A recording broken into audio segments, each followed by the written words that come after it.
नमस्कार दोस्तों, SBI securities morning podcast में आपका फिर से स्वागत है। आज के पॉडकास्ट में हम निफ्टी और बैंक निफ्टी में क्या उम्मीद करें इस पर चर्चा करेंगे और साथ ही ऐसे कौन से सेक्टर्स हैं, ऐसे कौन से स्टॉक्स हैं जिन पर आपको आज के दिन और आने वाले कुछ सत्रों के लिए ध्यान केंद्रित करना चाहिए, उस पर भी बात करेंगे।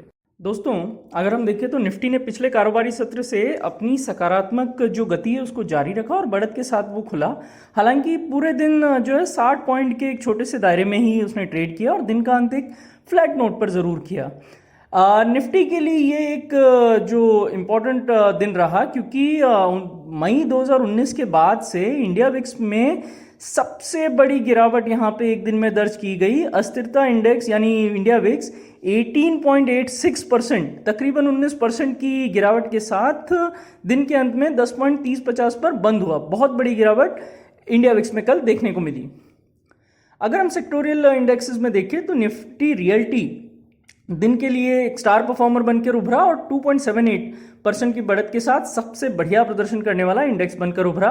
बढ़त के साथ रियल्टी इंडेक्स अपने 52 हफ्ते के उच्चतम स्तर से 2% के अंदर आ गया, यानी सिर्फ 2% दूरी पर है और ओवरऑल चाल जो है बहुत अच्छी नज़र आ रही है। दूसरी ओर निफ्टी फार्मा में हमको एक रिलेटिवली अंडर परफॉर्मेंस नज़र आया और 1% की हानि के साथ दिन का सबसे खराब प्रदर्शन करने वाला इंडाइसिस बनकर उभरा।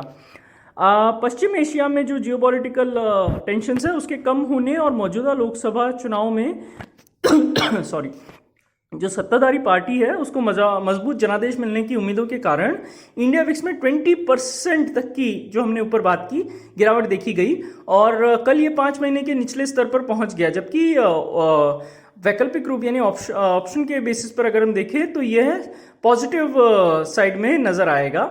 विक्स चल रही रैली में आत्मविश्वास प्रदर्शित करता है और किसी को भी ओवर कॉन्फिडेंट जरूर यहाँ पे नहीं होना चाहिए, क्योंकि आमतौर पर इंडिया विक्स में इस हद तक दुर्घटनाएं प्रमुख घटनाओं के बाद देखी गई है। 2014 में 16 मई को इंडिया विक्स में 34% की गिरावट आई और 23 मई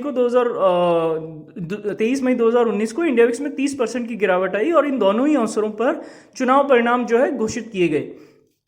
इसलिए हमें लगता है कि मौजूदा अपट्रेंड के साथ अत्यधिक लेवरेज की स्थिति जो है वो ज़रूर उससे बचना चाहिए और जहाँ तक हो सके हमको थोड़ा सा अपनी पोजीशंस में ज़रूर कुछ हद तक सावधानी बरतनी ज़रूर चाहिए, ओवर कॉन्फिडेंट ज़रूर नहीं होना चाहिए।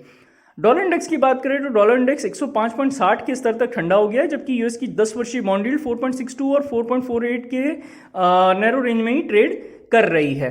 ब्रेंट क्रूड देखें तो $92.14 से घटकर $87 के करीब आ गया है, जो कि एक अच्छा हम मानते हैं इंडिया के लिए।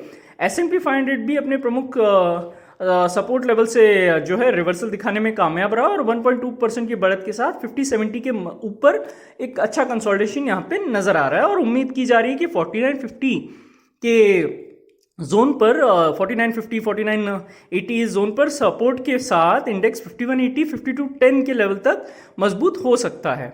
आगे बढ़ते हुए अगर निफ्टी को देखें तो 22330 22350 ये जो जोन है वहां पे हमको सपोर्ट मिलता हुआ नजर आ सकता है। वहीं ऊपर की ओर 22480 से 22510 इस लेवल पे हमको रेजिस्टेंस जो है नजर आ सकता है। वहीं 22500 22510 के अगर ऊपर निकलने में निफ्टी कामयाब रहता है तो ये और ऊपर एक्सटेंड करेगा 22650 से 22700 के लेवल्स तक। यदि इंडेक्स 22350 के नीचे फिसल जाता है तो यहां पे जरूर एक कूल ऑफ होता हुआ नजर आएगा 22230 से 22150 के लेवल्स तक। ओआई डेटा को नजर दौड़ाएं तो पीसीआर फिलहाल 1 के लेवल पर है। 22400 22500 के स्ट्राइक में अच्छा खासा ओपन इंटरेस्ट बिल्डअप होता हुआ नजर आया। वहीं पुट में 22350 22300 के स्ट्राइक में अच्छी खासी राइटिंग भी नजर आ रही है। तो एक रेंज में निकालता हूं तो 22550 से 22300 ये एक मोटा मोटी रेंज निफ्टी के लिए निकल कर आती हुई नजर आ रही है। बैंक निफ्टी को अगर हम देखते हैं तो 47700 47600 यहाँ पे सपोर्ट नजर आ रहा है। वहीं 48200 48260 ये रेजिस्टेंस बनकर उभर रहा है। यदि 47600 के नीचे फिसलता है इंडेक्स तो 47400 से 47300 के लेवल्स तक हमको बिकवाली नजर आएगी। वहीं 48250 के ऊपर मौजूदा तेजी और रफ्तार पकड़ेगी और 48600 से 48700 के लेवल्स हमको नजर आ सकते हैं।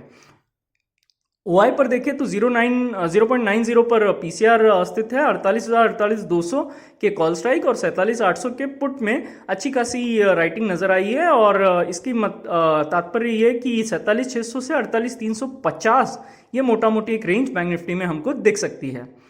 ओवरऑल बाजार से देखिए फ्रेंड्स तो Grasim, Bharti Airtel, Maruti, Eicher motor, AB capital, Oberoi realty, Prestige, Deepak nitrite, RVNL, BSE, CDSL, GRSE, Whirlpool और सेल, ये सभी स्टॉक्स जो है तकनीकी चार्ट्स पर अच्छे नजर आ रहे हैं। रिलेटिव स्ट्रेंथ इनमें बढ़िया नजर आ रहा है, तो इन पे आप फोकस रख सकते हैं।